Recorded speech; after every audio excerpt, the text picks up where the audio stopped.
जंगल में ऑटो चलाने वाला बंटी कबूतर रहता था। एक बार की बात है, बंटी कबूतर रात में सवारी छोड़ने के लिए काफी दूर आ जाता है। तभी उसे रास्ते में एक चिड़िया दिखाई देती है। अरे ये कितनी खूबसूरत चिड़िया है। अच्छा है वापसी में सवारी मिल गई। पूछता हूँ उस चिड़िया को कहाँ जाना है। रुको रुको ना। हाँ चिड़िया बहन बोलो कहाँ जाओगी तुम? जहाँ आप जाएंगी वहाँ जाऊंगी मैं। चिड़िया बहन मैं तो अपने घर जाऊंगा। चलिए आप बैठ जाइए, मैं आपको रास्ते में छोड़ दूंगा। जरा जगह तो दीजिए, जब तो बैठूंगी मैं। अरे चिड़िया बहन आप पीछे बैठिए जहाँ सवारी बैठती है। उसकी ये बातें सुनकर बंटी कबूतर को बहुत अजीब लगता है। तभी उसकी नजर उसके पैरों पर पड़ती है। उसके पैर उल्टे होते हैं, जिसे देखकर वो डर जाता है। अरे भागो भागो भैया। कहाँ जाएगा तू बचकर बंटी कबूतर? आज तो तुझे छोड़ूंगी नहीं। कितने दिनों बाद मेरी प्यास बुझेगी। इस रास्ते पर कोई आता भी नहीं था, अब तू आया है मेरा शिकार।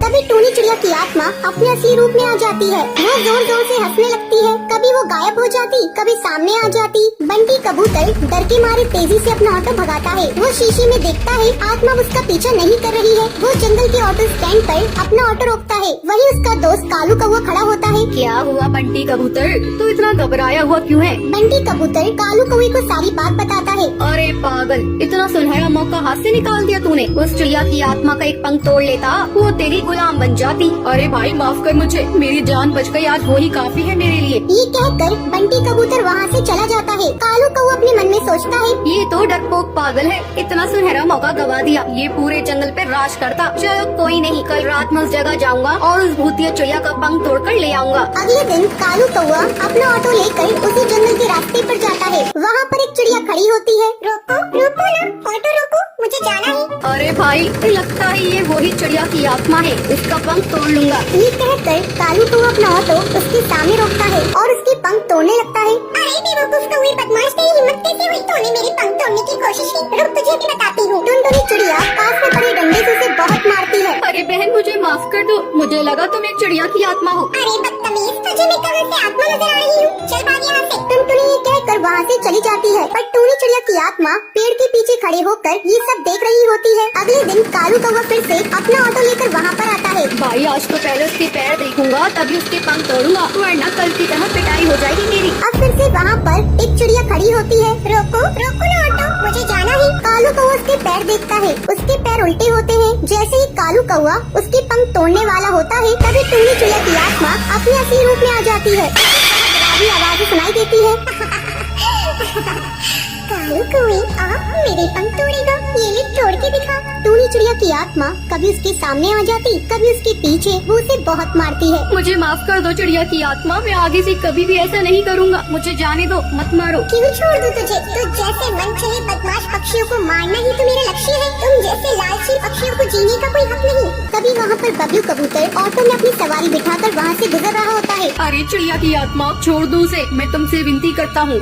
नहीं, मैं इसे नहीं छोड़ सकती। तुम जानते हो एक बार ऐसे ही मैं जंगल से ऑटो में जा रही थी। उस ऑटो वाले ने मेरा सामान लूट कर मुझे जान से मार दिया। जब से जो भी मुझे लालची पक्षी दिखाई देता है, मैं उसे जान से मार देती हूँ। तभी सुंदरी कौवी बोलती है, अरे टोरी चिड़िया तुम सही कह रही हो, तुम्हारे साथ गलत हुआ है, लेकिन तुम भी सही नहीं कर रही हो। ना जाने कितने पक्षियों को तुम मार रही हो। वो सब उसे बहुत समझाते हैं। वो कालू कौवे को छोड़ देती है। मुझे माफ कर दो, तुम सब सही कह रही हो। मैंने अपना इंतकाम पूरा करने के लिए न जाने कितने पक्षियों के परिवार को तोड़ा है, पर अब नहीं। इस दुनिया में तुम जैसे नेक दिल पक्षी भी होते हैं। ये कहकर वो वहाँ से चली जाती है। टुनटुनी का पति बंटी एक कुली था। वो नदी पार से आने वाले पक्षियों के सामान को इधर से उधर करता था। एक दिन जब बंटी काम पर जा रहा था, तब टुनटुनी उससे कहती है, अजी अपनी सेहत का भी ध्यान रखा करो। सभी किसी न किसी दिन छुट्टी लेते हैं, लेकिन तुम तो रविवार को भी काम करते हो। अरे पगली, अगर काम नहीं करूँगा तो घर कैसे चलेगा? तू तो माँ बनने वाली है, बच्चों का खर्चा बढ़ेगा। अगर काम नहीं करूँगा तो अपने बच्चों को अच्छी जिंदगी कैसे दूंगा?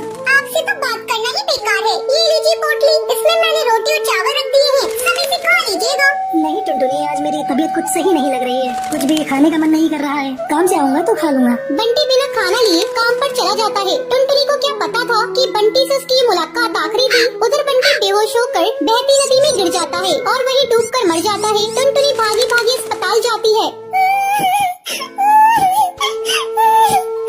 बंटी ये क्या हो गया? सब कुछ एक पल में खत्म हो गया। अब ये बच्चा किसे अपना पापा कहेगा? मैं तुम्हें कई बार समझा रही थी अपनी सेहत का ध्यान रखो, लेकिन तुम तो मेरी बात मानते ही नहीं। अब मैं क्या करूं बंटी? समय तेजी से पंख लगाकर उड़ने लगता है। टुनटुनी एक बच्ची को जन्म देती है।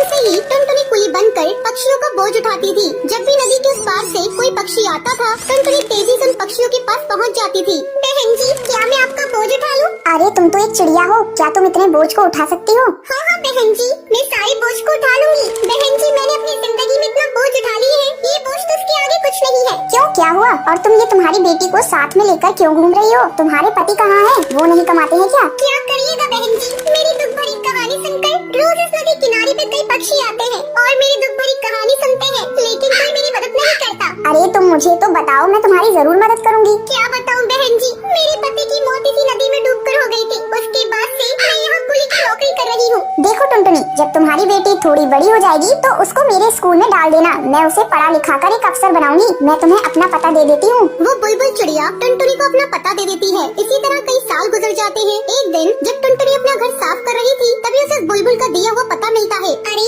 ये पता तो वही है जो मैडम जी ने मुझे नदी किनारे पर दिया था। मैं तो बिल्कुल भूल ही गई थी। अब मैं अपनी बेटी को लेकर मैडम जी के स्कूल में जाऊंगी और उसे वहाँ पढ़ाऊंगी। टुनटुनी अपनी बेटी को लेकर उस पते पर पहुँचती है। आओ आओ टुनटुनी, बहुत दिन हो गए तुमसे मिले। मैडम जी, ये देखिए, मैं अपनी बेटी को अपने साथ लेकर आई हूँ। मैं चाहती हूँ पढ़ लिख कर एक अफसर बन जाए, इसे मेरी तरह जीवन में संघर्ष न करना पड़े। हाँ हाँ टुनटुनी, तुम निश्चिंत रहो, मैं तुम्हारी बेटी को अच्छी तालीम दूंगी। तुम्हें एक दिन इस पर गर्व होगा। टुनटुनी अपनी बेटी का एडमिशन उस मैडम जी के स्कूल में कराकर निश्चिंत हो जाती है। उसे इस बात की खुशी थी, उसकी बेटी को उसकी तरह जीवन में संघर्ष नहीं करना पड़ेगा। तो ये थी आज की कहानी। क्या आपको पता है कालू कौवा बंटी कबूतर से चिड़िया की आत्मा का क्या तोड़ने के लिए कहता है? अगर आपको पता है तो आप हमें कमेंट करके जरूर बताएं। अगर आपको ये वीडियो पसंद आई हो तो लाइक और ऐसी कहानियाँ देखने के लिए मेरे चैनल को सब्सक्राइब